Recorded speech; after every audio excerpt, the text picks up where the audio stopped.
Becoming a tattoo artist. I often meet other young artists who are looking for a creative career. When I tell them that I work as a tattoo artist, many of them are rather delighted and want to know exactly how I did it. So today I would like to explain to you in detail how I started my tattoo career, what has changed since then, and what advice I give you to start successfully. Of course, I can't explain all the important topics in one single video, so today the main focus of this video is on how you can get an apprentice spot and learn the craft from the master. Hi, my name is Ellie, and I'm a tattoo artist from Germany. I do content about tattoos, painting and other arts. Please consider subscribing and hit the little bell button, for I'm not a big YouTuber and my posts will be buried. Thank you! Part 1. What do I need? Tattooing is different from painting and drawing in your free time. Your trainer will have to teach you many difficult things that you probably do not know yet.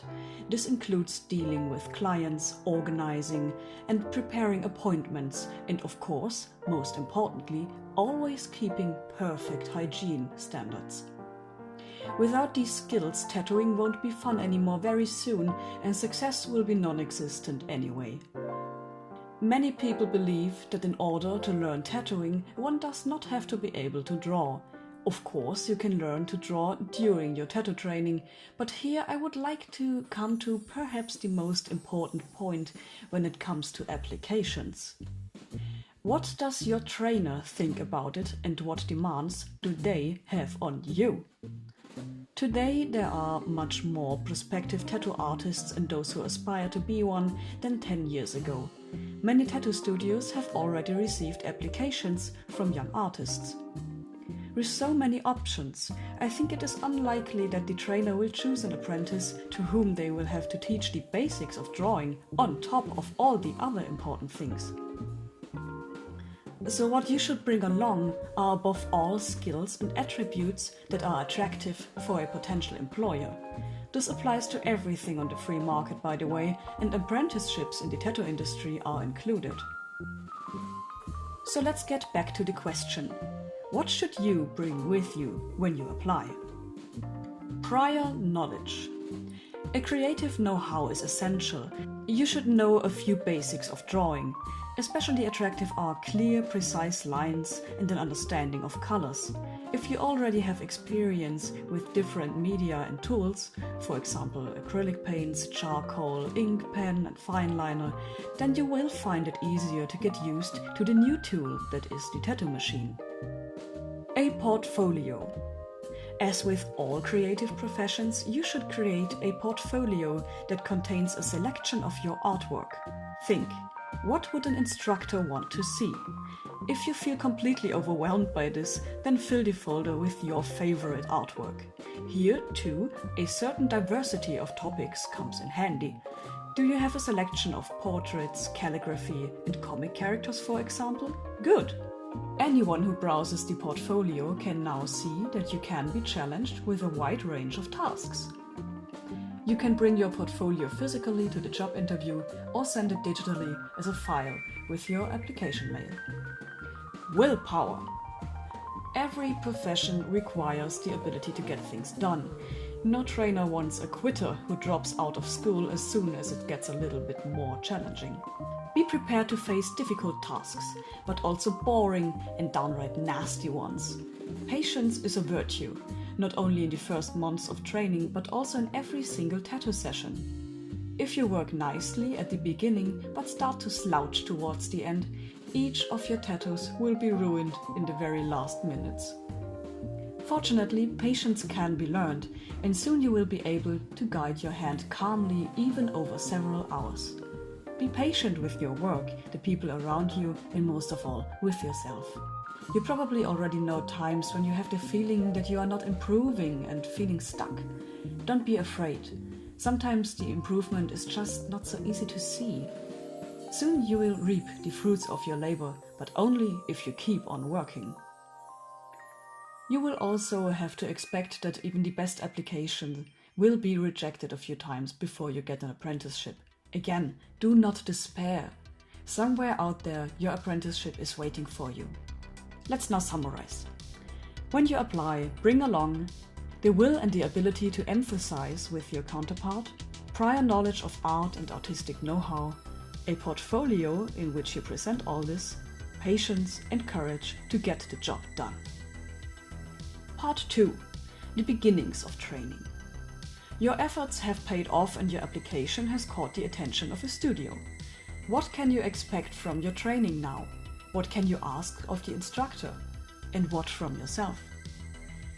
Remember that at least here in Germany, where I live and have completed my training, tattooing is not a profession recognized by the state. That means that a studio that trains you has no financial support from the state to expect. In contrast to a carpenter's workshop or similar employers, the tattoo studio takes the risk of your training all by themselves. In order for the studio to be able to afford trainees, it often has to charge money for the training or hires you as an unpaid worker.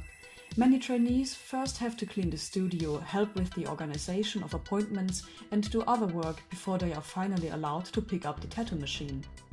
Many are then frustrated and break off because they don't understand to look at it from the perspective of the instructor. Some trainees are, of course, actually exploited and work far too long as unpaid laborers without receiving the promised consideration. Try to put yourself in the position of your trainer, but also trust your gut feeling. If you are afraid that you will be exploited, be sure to seek dialogue and try to find clear words. Your trainer should also be able to put themselves in your position, not just the other way around. Maybe you would like to suggest an employment contract to your trainer if they have not already talked about it before. You may already be familiar with employment contracts from previous jobs, or perhaps this is your first job. Especially when you are an employee, we use employment contracts to clarify the conditions. Since most tattoo artists are self-employed, the industry is very different. More about this later. Now it's all about clarifying the conditions for the training. You want to know what is required of you and when you can start tattooing. Once the boundaries are settled, the training finally begins. Most trainers do not start with tattooing. Trainees prefer to start immediately, but the hygiene standards are much more important first. Let them explain to you first how to set up a perfectly sanitary workplace and get the machine ready to start. In the beginning you will look over your trainer's shoulder a lot, and maybe you will be allowed to take the machine in your hand and draw your first crackly line. I can't tell you how your training will proceed in detail because every trainer has their own idea of what is especially important and in which order a trainee has to learn what. Be patient with them. They want you to learn, and the craft also includes the boring tasks like accounting and cleaning the windows. Many tattoo artists practice using the machine before they approach real clients. You surely have heard of tattooing on pigskin. Many trainees also use large citrus fruits to practice or get artificial skins made of latex. You can get the latter at almost every tattoo supply shop. Ask your trainer if they think artificial skins are useful and if they might buy you some.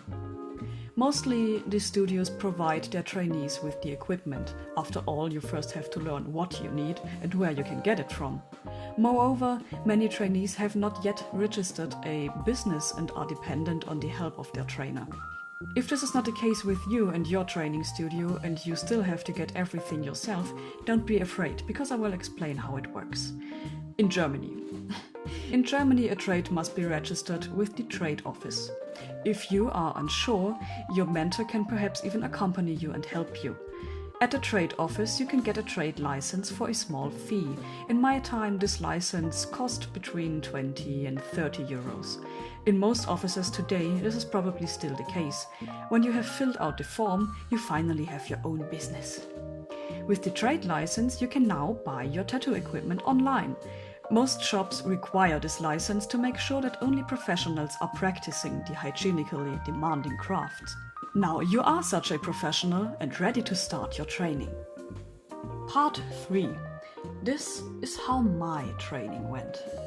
Now, I've thrown a lot of theory and some hypothetical scenarios at you, so I'm going to tell you now a very authentic story, the story of my apprenticeship. When I was 20 years old, I had passed my last graphic design exams, I had a completed vocational training in my pocket and was able to start off with a real working life. The problem? I loathe graphic design. My parents didn't like the idea at all, but my friends and my boyfriend at the time thought it was cool. I started looking for tattoo studios in the area. I wrote to many studios, but only got rejections. No space available, no interest, sometimes no answer at all. I was very sad when I went to the employment office and asked there what I should do. Today I'm surprised that I actually got help because most officials probably would not have found a solution for my request. However, I approached a young civil servant who had just finished her training. She was enthusiastic about my idea and threw herself into the task of helping me. She discovered the website of the Tattoo Magazine Germany and the section for job offers and requests in the forum there. I placed an advertisement. I didn't expect much from it because who would look for trainees on the internet? In this forum there were hardly any job offers and all the more requests. Many people were looking for an apprenticeship as a tattoo artist, but unexpectedly my post stood out from the crowd. It sounds really silly now, but my post seemed to be the only one without typos and with a decent structure. I wrote that I already have an education as a graphic designer and a great passion for art. I still remember one of the other posts very well, and I still have to chuckle a bit today. The young man wrote something like in the sense of this: "Yo, I quit my job, man. Anyone wants to train me, let me know. Nark." Very bold. I'm almost 99% sure that his name wasn't Nark with an N, but Mark with an M. Note: if you manage to write your own name correctly in a post consisting of 2 sentences, you might be more likely to score. But I don't just want to make fun of others. I want to point out that I stood out because my post gave the impression of competence, and that I had made an effort and was genuinely interested in an apprenticeship. It did not take long and I was surprised by an answer. Someone was interested in me. It was a studio from another German federal state, 6 hours away from home, but I put on my shoes and took the train to the job interview. I don't remember if I had already finished a portfolio at that time, because it all happened very quickly, or if I only brought the portfolio with me at the second interview. In any case, the owner of the studio showed me the studio and everything around it. Later, a colleague told me that everyone was very impressed that I was willing to drive 6 hours there and back again for a single interview. Anyway, my dedication was rewarded and I got the job. So now I moved far away from home to another federal state. My then boyfriend was even further away to start his own studies and I was all alone. My apartment was cheap but extremely small. The village was almost cut off from public transport. There was hardly any young people and I didn't know anyone. So I concentrated completely on my work and did the best I could. We were 4 tattoo artists, a piercer, a shop manager and me. All the tattoo artists also worked as painters and sold oil paintings in a gallery in the building across the street. I was very impressed and also delighted because it showed me that the tattoo industry was not, as feared, only made up of wicked biker types, but was also characterized by people who, like me, were less interested in a subculture scene, but rather in pursuing an artistic craft and being creative. Already in my first week, my mentor surprised me with the fact that I should tattoo a real person. My heart was beating like mad. Fortunately, it was nothing challenging. Actually, the lines were supposed to be wobbly, can you believe it? I wasn't that lucky for a long time after that. The commissions my boss got were not suitable to let me get back to the machine, and so I spent the first time after the first nerve-wracking tattoo session looking over the shoulders of the others. I learned how to set up and clean the workplace. At some point I was allowed to tattoo again. Then again, and then again. I got my first own clients whose tattoos I was allowed to tattoo from scratch. At the very beginning, the studio offered these tattoos for free. They were coming in droves. Soon my trainer explained that my tattoos were good enough to charge at least a small amount of money. Everything went great. Soon the tattoos went from free to cheap to standard price, and I learned an incredible amount. I mainly got designs that the other artists didn't like much. Small lettering, small flowers, infinity signs. Boring jobs, but for an apprentice there is enough to learn before you go to bigger artworks. A special feature of my studio was also that all the artists drew the designs freehand on the skin. We used markers, pens, and even eddings. Although I had a vague idea about stencil paper, I never used it, and to this day I still draw a lot of my tattoo designs freehand on the skin. For this lesson in particular I will be eternally grateful, because to this day it still makes me stand out from the mass of tattoo artists. This is how the months passed lonely and dominated by work and learning. After half a year I was hired as a normal employee and I got a normal monthly salary. That was the end of my official apprenticeship, but not the end of my career. Now, I want to be honest. My mentor and I had our differences. I am grateful for everything I learned, for the wonderful support of my colleagues and the many important lessons. Also for the experience of surviving somewhere in the middle of nowhere and thus learning about myself and becoming psychologically stronger. But everything comes to an end and my time in my training studio ended earlier than originally planned. I quarreled with my mentor. Of course, I myself believe that I had very good reasons. Anyway, it was inevitable that I would leave the studio. On the one hand, because I was simply too far away from home and my life plans, although I had made that very clear from the beginning, and on the other hand, because the working atmosphere was unbearable. Originally, I wanted to leave the studio after a year or even later and return home, but I left a quarter of a year earlier. I moved in with my boyfriend and applied for a job as a newly trained tattoo artist at the studios there. Yes, I received rejections again, but also a yes. Here I also registered my first real business, and since then I am self-employed. Over the past years I have moved often and have therefore worked in many different studios. Some I left because I was unhappy there, others because I unfortunately had to move away. Some I miss a lot, others not at all. But in all of them I have learned something. You never really stop learning. It's fun to aim for perfection, but you can never reach it. And it would be a pity, because then the journey would be over. To all dear tattoo enthusiasts out there, it is a wonderful dream, a wonderful craft with all its ups and downs. This was the first little insight into my world of tattooing, and I hope I could give some courage and take away the fear. I'm sure that prospective tattoo artists and those who aspire to be have a lot more questions. This will not be the last video though, I can assure you. So we reached the end of this video, and as usual I want to send kisses and a big thank you to my dear patrons who kept me sane and helped me get through the lockdown. Thanks to the Coffee Demons, Apoidea, Feuerlocke HGW, Danny Prince and Nicolot1337. Thanks to the Devil Friends, Kurofin, Elru, Lorinox, Mr. Grizzly and Raphael Larue, and special thanks to the amazing Satanic Sushi of Sin, Zockhard, Medera, Wuschiges Etwas and Mrs. Hippo. You are the very best. And I say bye. Bye.